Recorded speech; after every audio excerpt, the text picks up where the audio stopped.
ओम शांति। मुरली है 22 मई 2023। बाप दादा के मधुर महावाक्य। मीठे बच्चे, बाप की मदद या पूरा वर्षा लेने के लिए सगे बच्चे बनो।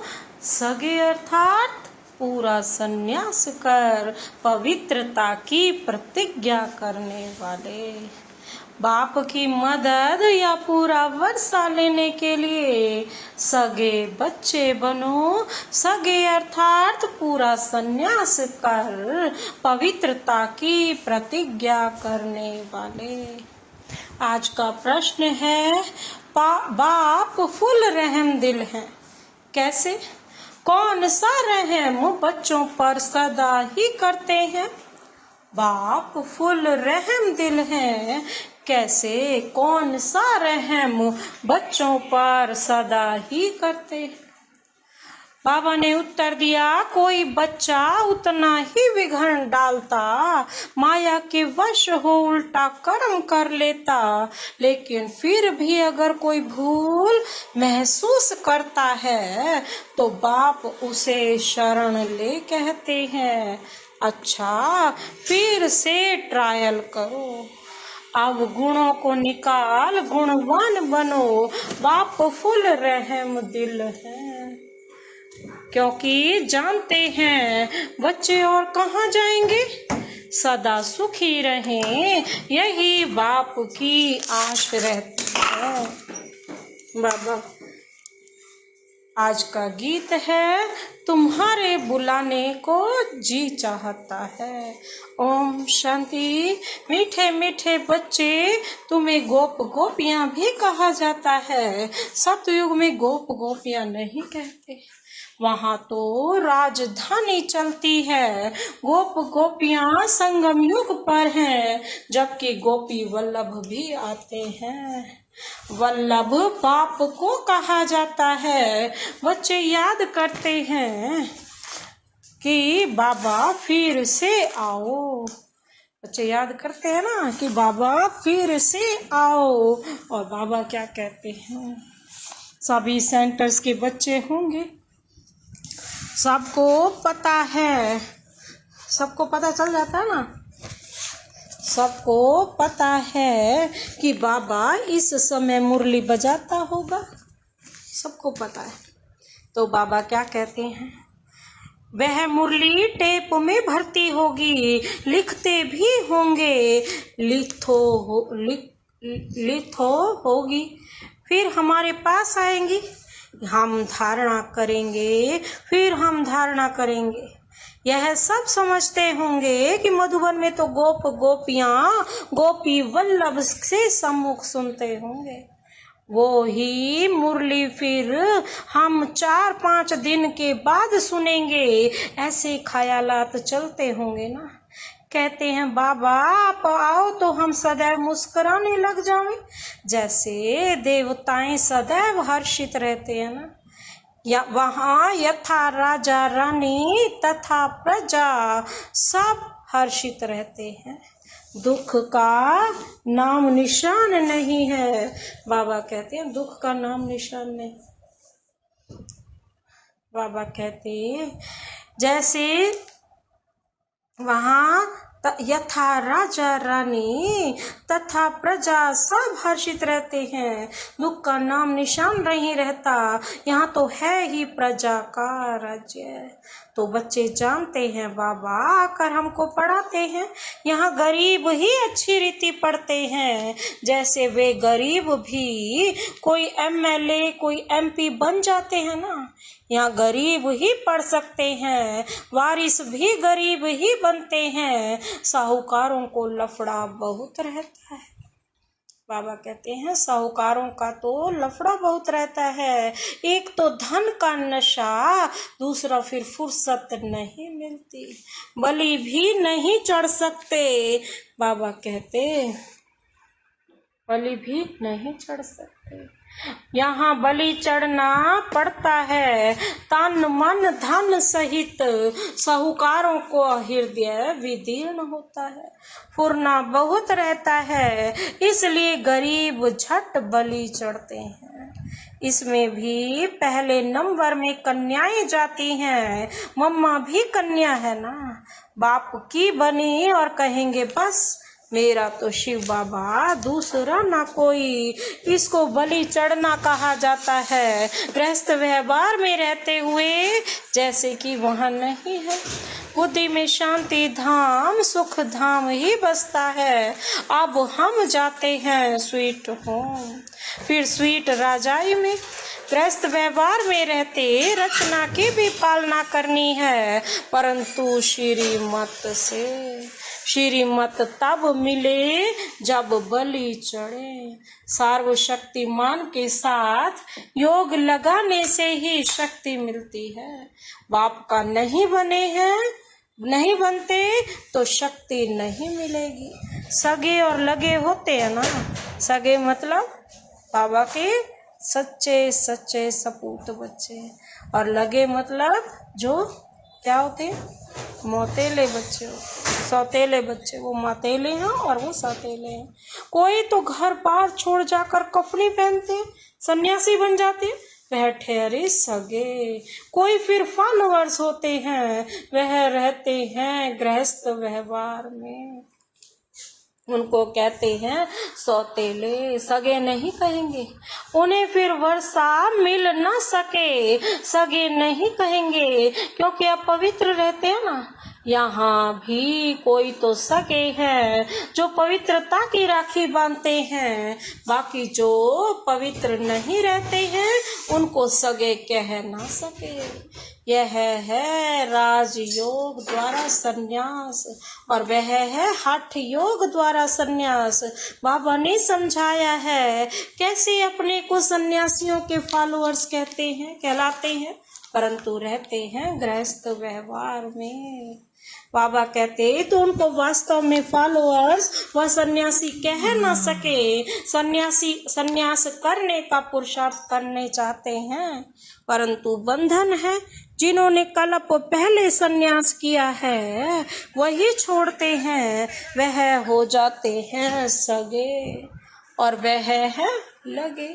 यहाँ जो भी बाप के बनते हैं वही सगे ठहरे। मदद और वर्षा भी सगे को ही मिलता है, लगे वाले को मदद नहीं मिल सकती। बाबा ने समझाया है यह ज्ञान इंद्र सभा है, यहाँ सब ज्ञान पुखराज परी हैं। 9 रत्नों की भी बहुत महिमा है ना।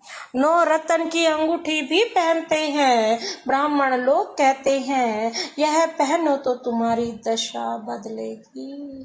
पत्थरों की भी महिमा कर दी है, वे ही तो हैं तुम बच्चे हो।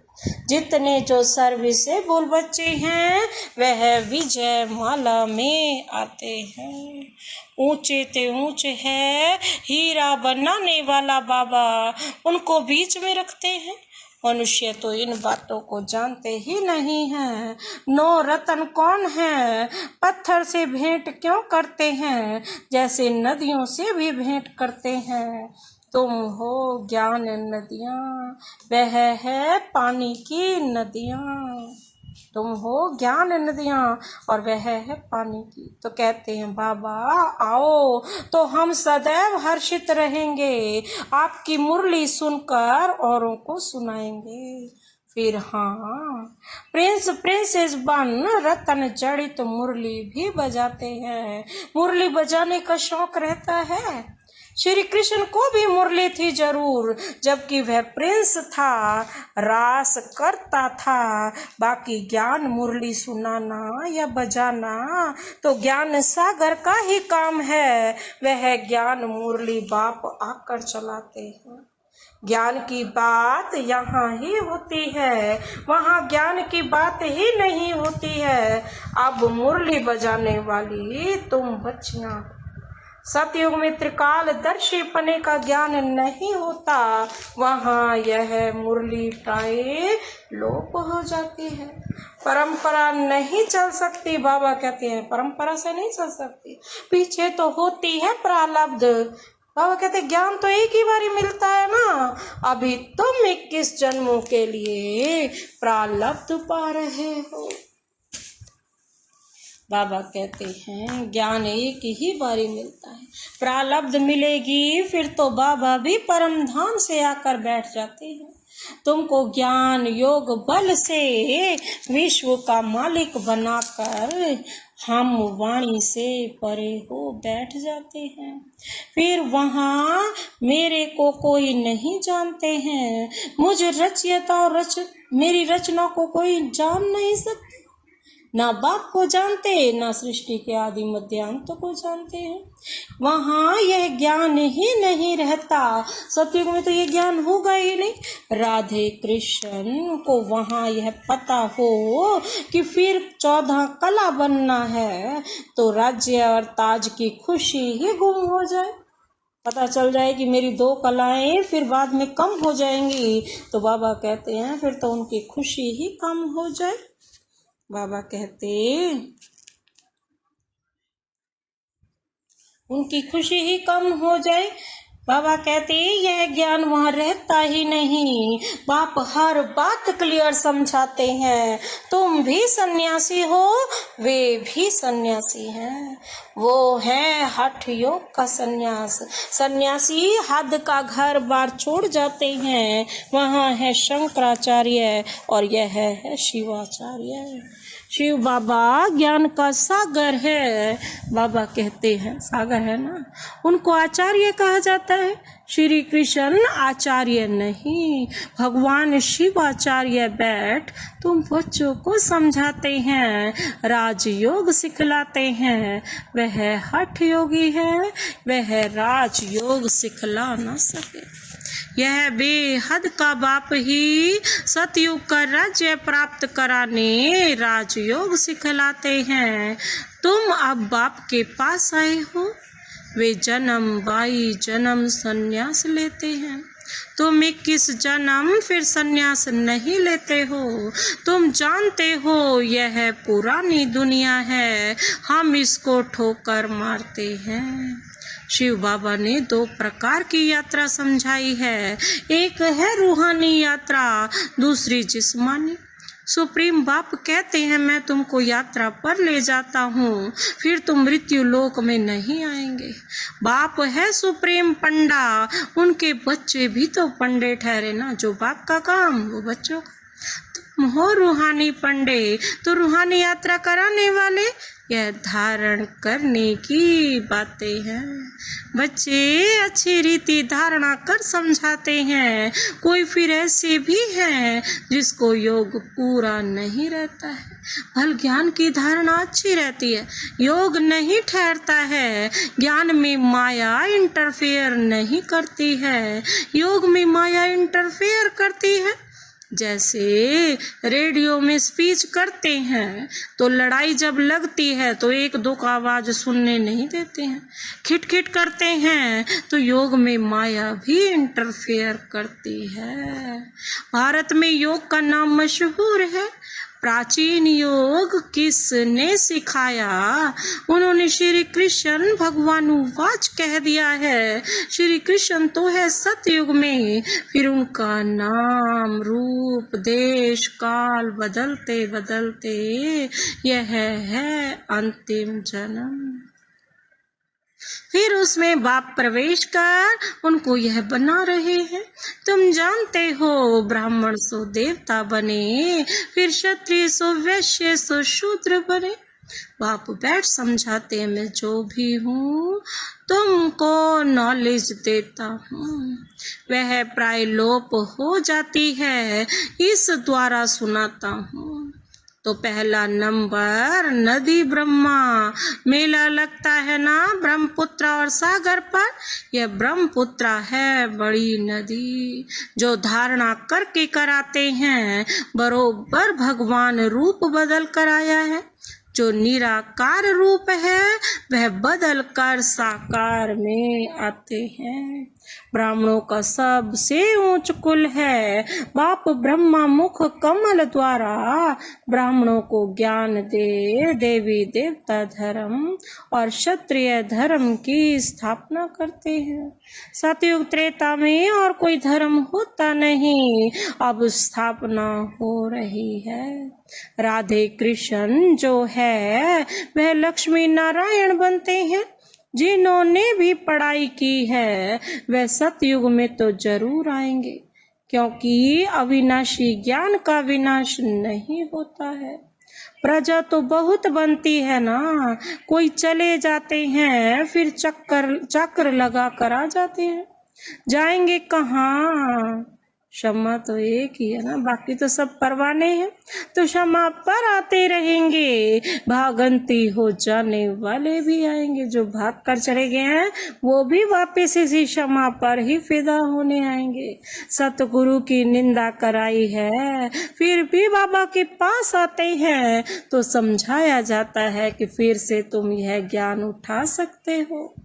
वह फील करते हैं बरोबर हमारी ही भूल है, तो उनको भी शरण लेना पड़ता है, फिर उनकी भी सेवा करेंगे। अंत तक फुल रहम करना है। कितना भी विघन डालते हैं फिर भी कहेंगे भल आओ, ट्रायल करो, मना नहीं है। बाप है ही फुल रहम दिल। तुम उनके बच्चे हो ना, कहते हैं माया ने भटकाया है, फिर भी उनकी सर्विस की जाती है। शरण में आते हैं तो फिर उठाना है। अवगुण को निकाल गुणवान बनाना चाहिए। बाप कभी दुश्मन नहीं बन सकता। बेहद का बाप कहेंगे कि बच्चे सुखी रहो। रहम आता है ना, कहाँ जाएंगे तो और कोई जगह है नहीं जहाँ बाप से वर्षा ले सके। बस एक ही जगह है जहाँ बाबा से वर्षा मिलता है, बाप से वर्षा मिलता है। बाप सब बातें समझाते हैं, बहुत नहीं धारणा कर सकते हैं, तो फिर थोड़ा ही सही अच्छा मन मना भव बाप की याद में रहो। आत्मा का स्वधर्म है शांत। अटेंशन प्लीज, सावधान। अपने बाप को याद करो। बाप को याद करने से वर्षा जरूर याद आएगा। ऐसे हो नहीं सकता वर्षा याद ना आए। बाप और वर्षे को याद करने से तुम जीवन मुक्त बनते हो। बाबा कहते कितनी सहज बात है, नाम ही रखा है सहज राजयोग। योग कहने से ही मूंझते हैं, यह तो बाप को याद करना है ना। बाबा कहते हैं अरे बच्चे तुम बाप को भूल जाते हो। जिस बाप से हीरे जैसा जन्म मिला है तुम उनको भूल जाते हो। लौकिक बाप को कब भूलते हो? बाबा को भूला तो वर्षा गुम। अपने को आत्मा निश्चय कर बाप को याद करना है। आत्माभिमानी बदले देह अभिमानी बनने से धोखा खाते हैं। सारा दिन इस देह को देखते हैं। सन्यासियों का है निर्वृत्ति मार्ग, भारत पतित बनना शुरू हो जाता है तो यह आकर मरम्मत करते हैं। अपवित्र बनने से थामते हैं। उनमें प्योरिटी की ताकत रहती है। प्योरिटी है तो पीस प्रोस्पेरिटी भी है। कन्या भी पवित्र है तब तो उनको माथा टेकते हैं।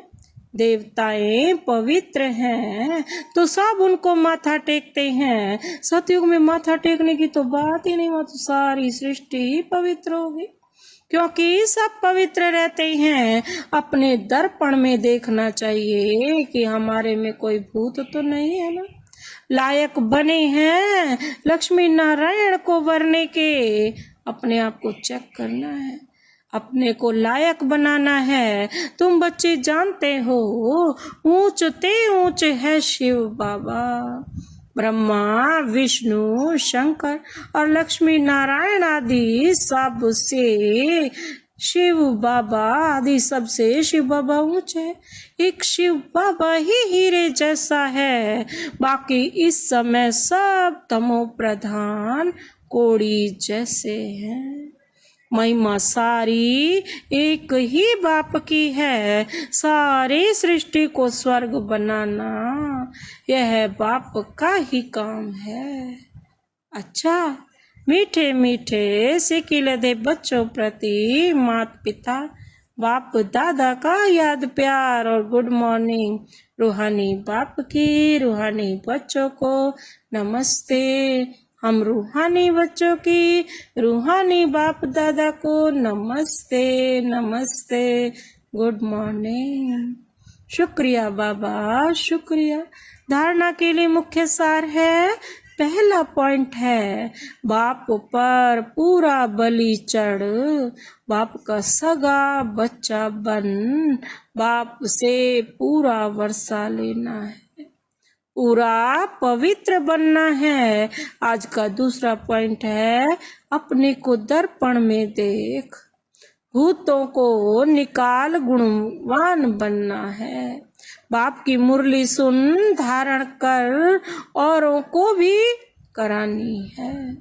आज का वरदान है परमार्थ के आधार पर व्यवहार को सहज बनाने वाले भाग्यवान आत्मा भव।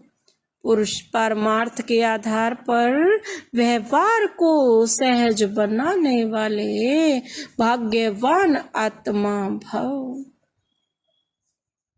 स्पष्टीकरण है, आधा कल्प व्यवहार में, भक्ति में, धर्म के क्षेत्र में सब में मेहनत की और अभी मेहनत से छूट गए। अभी व्यवहार भी परमार्थ के आधार पर सहज हो गया। निमित्त मात्र कर रहे हो, निमित्त मात्र करने वाले को सदा सहज अनुभव होगा। व्यवहार नहीं है लेकिन खेल है, माया का तूफान नहीं लेकिन ड्रामानुसार आगे बढ़ने का तोहफा है। तो मेहनत छूट गई ना। ऐसे मेहनत से अपने को बचाने वाली श्रेष्ठ भाग्यवान आत्मा हूँ, इसी स्मृति में रहो। आज का स्लोगन है, जीवन में मधुरता का गुण धारण करना ही महानता है। जीवन में मधुरता का गुण धारण करना ही महानता है। अच्छा, ओम शांति।